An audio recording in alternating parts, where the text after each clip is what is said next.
বাজারে মাছের সরবরাহ পর্যাপ্ত থাকলেও দাম রয়েছে অপরিবর্তিত। ইলিশ মাছ 550, কম মাছ 400, রুই মাছ 300, ওইটা মাছ 150, পাঙ্গাস মাছ 150। তবে সব ধরনের সবজি বিক্রি হচ্ছে কেজিতে 10 টাকা বেশি। বিক্রেতারা জানালেন বর্ষা ও বন্যার কারণে দাম কিছুটা বেড়েছে।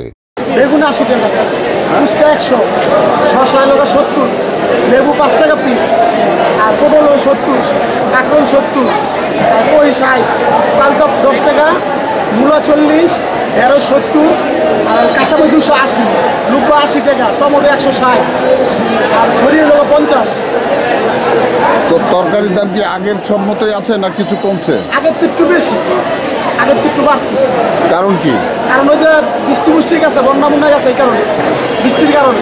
সারা দেশে বন্যা বৃষ্টির কারণে তরকারি সবজির দাম সবকিছুর দাম বাড়তি বর্তমানে। আলু, পেঁয়াজ, আদা, রসুনের দাম রয়েছে গেল সপ্তাহের মতো। রসুন 100, 120, আলু 100 টাকা পাল্লা, 20 টাকা কেজি, পেঁয়াজ 75 টাকা, 70 টাকা, আর আপনার আদা হইলো 200 টাকা, আর চায়না হইলো 220 টাকা।